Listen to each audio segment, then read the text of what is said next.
Hello, my dear students. Welcome back to today's session. Now, before we dive into the mathematics of our problem, let's look where the question comes from. And this question is from the Indian Statistical Service ISS 2026 statistics paper. And as you know, the ISS is one of the most prestigious and rigorous civil service examinations conducted by the UPSC in India, and it targets the candidates with the advanced backgrounds in the statistics and the mathematical statistics, and selecting the officers who formulate the national policy using the data driven insights. And in the papers, you are not just tested on the rote formulas, you are tested on the precision, structural setup, and your ability to choose the correct numerical scheme efficiently. So let's read the question first, and then we will do the solution. So what is the question? It is given that f of 1 is equal to 1, f of 2 is equal to 0.5, and f of 3 is equal to 0.3, and f of 4 is equal to 0.25, f of 5 equal to 0.20. What is the estimated value of the integration 1 to 5 f of x dx when estimated by Simpson's one-third rule? Okay. Now, when we perform the numerical integration, we are finding the area under the unknown curve f of x using the discrete data points. So, if we connect two consecutive points with a straight line, we get the trapezoidal rule, the linear interpolation. Okay, but the Simpson's one-third rule takes a more sophisticated approach. It connects the three consecutive points using a second degree polynomial, a parabola. Okay. Because a parabola requires exactly 3 points to be uniquely defined, Simpson's one-third rule requires us to group our intervals in pairs. So this brings us to a strict non-negotiable rule. So, have you ever wondered why the coefficients in Simpson's rule are like 1, 4, 2, 4, and this goes up to 2, 4, 1? When you integrate a quadratic interpolant, y equal to ax square plus bx plus c over two symmetric subintervals of width h. Okay, the area evaluates precisely to h by 3 into y0 plus 4y1 plus y2. Okay, so when we chain multiple parabolas together over an entire domain, the internal boundary points like y2, y4 and all are shared by two adjacent parabolas. So hence their weights add up. 1 plus 1, that is equal to 2. Okay, and the midpoints like y1, y3 belong exclusively to one parabola, keeping their weight of 4. Okay, now therefore to apply the Simpson's one-third rule, the total number of the subintervals n must be an even number. Okay, so let's check if our question satisfies this thing or not. So let's organize the values given. Here, I'm writing index. Here, xi. Here, yi equal to f of xi. And here, I'm writing the node classification.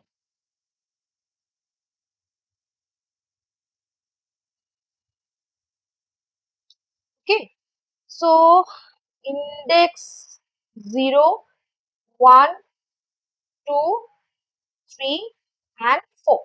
All right. And xi will be 1, 2, 3, 4, and 5. Yi, that is f of xi, this will be 1, this is 0.5, this is 0.3, this is 0.25, and this is what 0.20, right? Now this is basically extreme endpoint.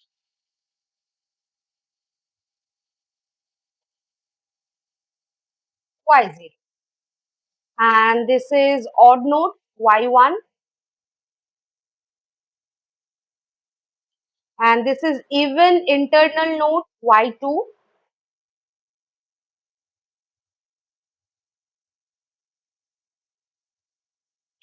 and this is odd node Y3, and this is extreme endpoint Y4.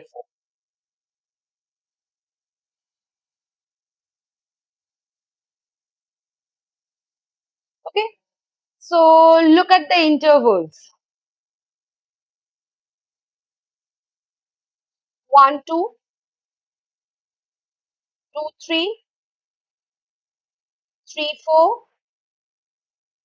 and 4, 5, right? And the number of subintervals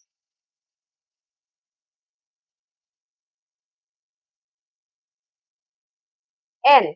This is 4, which is even, and we are perfectly clear to use the rule. Okay. And what is the step size? H. This is x1 minus x0. So this is 2 minus 1. So this is 1. Okay. Now let's state the general formula for n equal to 4.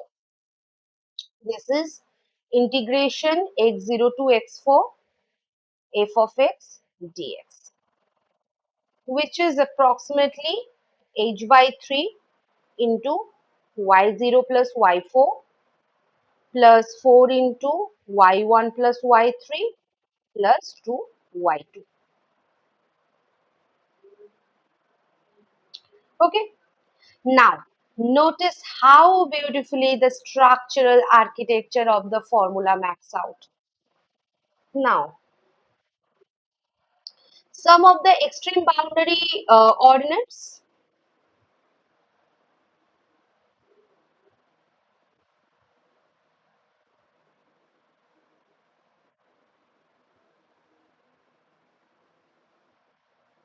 This is y0 plus y4, and 4 times the sum of odd indexed ordinates.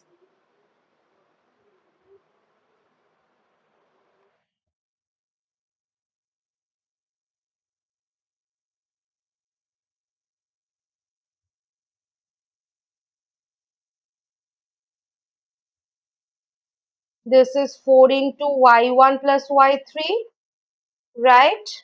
And 2 times of the sum of remaining even indexed ordinates.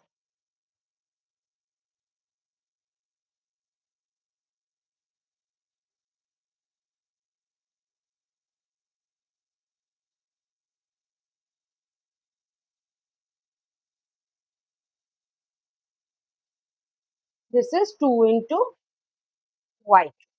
Okay. Now let's carefully substitute our numerical values into these structural components. So first we will take the component 1, that is the endpoints.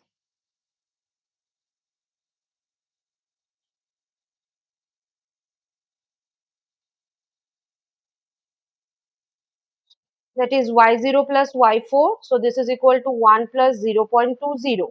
So this is 1.20. Okay. Now the component 2. This is odd nodes. Okay, so this is 4 into y1 plus y3. So this is 4 into 0.5 plus 0.25. So this is basically 4 into 0.75, right? So this is 3. Okay.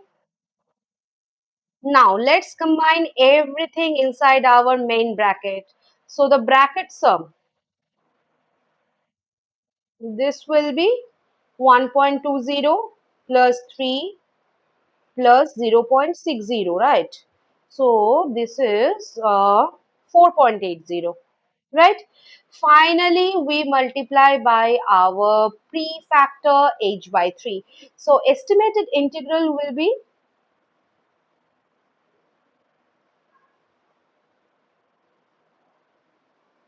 1/3 into 4.80. So this is 1.60. Okay. So come to the options now. Yes, option number A. Option number A is the right answer for this question. Okay. So always remember the core takeaway when facing the competitive examination like the UPSC ISS, and check your constraints first. If n had been odd, we would not have been able to apply the Simpson's one-third rule directly across the whole range. Okay.